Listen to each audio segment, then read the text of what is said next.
Hi guys, அஸ்ஸலாமு அலைக்கும் வரஹ்மத்துல்லாஹி வபரகாத்துஹு. இன்றைக்கி நாங்கள் Sri Lankan famous egg roll and fish roll recipe எப்படி செய்கிறதுன்னு பார்க்கலாமா? வாங்க வீடியோக்குள்ளே போகலாம். இதுக்கு நீங்கள் ஒரு கடாயில் கோகோனட் ஆயில் சேர்த்து அதில் இஞ்சி பூண்டு, ஒரு துண்டு கருவாப்பட்டை, சின்னதாக நறுக்கின பச்சை மிளகா அண்ட் டொமேட்டோ போட்டு நல்லா வதக்கிக்கோங்க.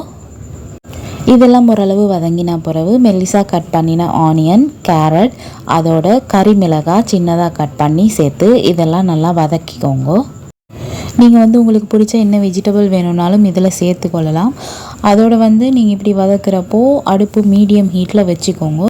இந்த வெஜிடபிள்ஸ் எல்லாம் நல்லா வதங்கி கொண்டு வரைக்க உங்களோட காரத்துக்கு ஏற்ற மாதிரி கொஞ்சம் மிளகுத்தூள், மிளகாய்த்தூள், தேவையான அளவு உப்பு, துண்டு மிளகாய்த்தூள் இதெல்லாம் போட்டு நல்லா ஒரு 2 நிமிஷம் வதக்கிக்கோங்க. பிறகு உங்களுக்கு தேவையான ஏதாவது ஒரு க்ரீன் லீவ்ஸ் கட் பண்ணி சேர்த்துக்கொள்ளலாம். கருவேப்பிலை, கொத்தமல்லி தழை, புதினா இந்த மாதிரி. நான் ஸ்ரீலங்காவில் இருக்கக்கூடிய ஒரு வெஜிடபிள் லீக்ஸ் என்று சொல்லுவாங்க, லீக்ஸ் சேர்த்து நல்லா வதக்கி கொள்ளுறேன். இதெல்லாம் நல்லா வதங்கி கொண்டு வரைக்க நீங்கள் அவிச்சு வச்ச மீனை நல்லா முள்ளெல்லாம் நீக்கிட்டு நல்லா அதை பொடி பொடியாக இந்த மாதிரி உதிரியாக எடுத்து இதோடு சேர்த்து மிக்ஸ் பண்ணி அதையும் கொஞ்சம் நேரம் தாளிச்சுக்கோங்க. இந்த மீனுக்கு பதிலாக நீங்கள் சிக்கன், பீஃப், எக் என்ன வேணும்னாலும் சேர்த்துக்கலாம். மீன் போட்டால் நல்லா டேஸ்ட்டாக இருக்கும், அதனால தான் நான் மீன் சேர்த்துருக்கிறேன். இந்த கறியெல்லாம் நல்லா வதங்கி கொண்டு வரைக்க பாயில் பண்ணி ஸ்மாஷ் பண்ணி வச்ச பொட்டேட்டோ எடுத்து நல்லா உதிரியாக இந்த மாதிரி சேர்த்து இந்த கறியை நல்லா மிக்ஸ் பண்ணி பெரட்டி எடுத்துக்கோங்க. இது ரோல்ஸுக்கான ஸ்டஃபிங் கறி. இதை நீங்கள் ரெடி பண்ணி வச்சுட்டு நீங்கள் பேட்டர் ரெடி பண்ணணும் மைதா மாவில். அதுக்கு உங்களுக்கு தேவையான அளவு மைதா மாவை எடுத்து தண்ணி சேர்த்து ஒரு முட்டை சேர்த்து தேவையான அளவு உப்பு சேர்த்து இந்த பதத்துக்கு இப்போ நான் ஊற்றி காமிச்சிருக்கேன் அந்த பதத்துக்கு அதை ரெடி பண்ணி பேட்டரை எடுத்துக்கொண்டு இந்த மாதிரி அப்பம் சுட்டெடுக்கணும். நீங்கள் மைதா மாவில் சுட்டெடுத்த இந்த அப்பத்தில் நீங்கள் ரெடி பண்ணி வச்சுருக்கிற இந்த ஸ்டஃபிங் கறியை வச்சு இப்போ நான் காமிக்கிற மாதிரி ரோல் பண்ணி அதை ஒரு சைடில் வச்சுக்கோங்க. நீங்கள் சுட்டெடுக்கிற அப்பம் சூடாக இருக்கிறப்பவே இப்படி ரோல் பண்ணினீங்கன்னா அது ஈஸியாக இந்த ஷேப்க்கு எடுக்கலாம். சூடாக இருக்கிறப்பவே இந்த மாதிரி பண்ணி எல்லாத்தையும் எடுத்து வச்சுக்கோங்க. இது கஷ்டம் இல்லை, ஈஸி தான். இப்படி நான் பண்ணுற மாதிரி பார்த்து கரெக்டாக பண்ணிக்கோங்க, அழகாக வந்துடும். இப்போ பாருங்கள் எப்படி வருமெண்டு. இந்த மாதிரி பண்ணி எடுங்க. இப்படி பண்ணி எடுத்துகிட்டு இதை நாங்கள் பிரெட் க்ரம்ஸில் போட்டு மிக்ஸ் பண்ணணும். நான் இப்போது எக் வச்சு எப்படி ரோல் பண்ணுறதுன்ட்டு காட்டுறேன். இப்படி ஹாஃபாக கட் பண்ணின பாயில்டு எக் வச்சு கூட நீங்கள் இந்த ரோல்ஸ் ட்ரை பண்ணி பார்க்கலாம். செம்ம டேஸ்ட்டாக இருக்கும், ட்ரை பண்ணி பாருங்கள்.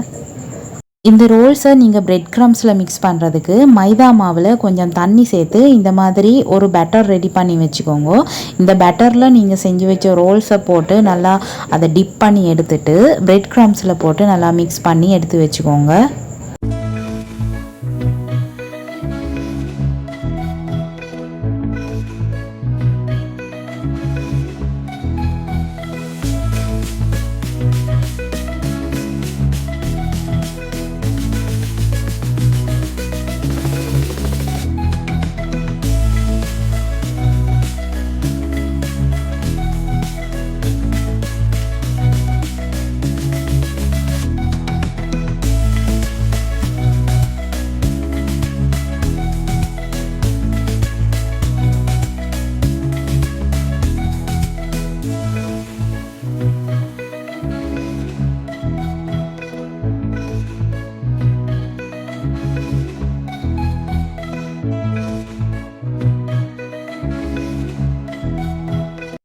இது கொஞ்சம் லென்த்தியான ப்ராசஸ் தான், பட் சாப்பிட்றதுக்கு அவ்வளோ டேஸ்ட்டாக இருக்கும்.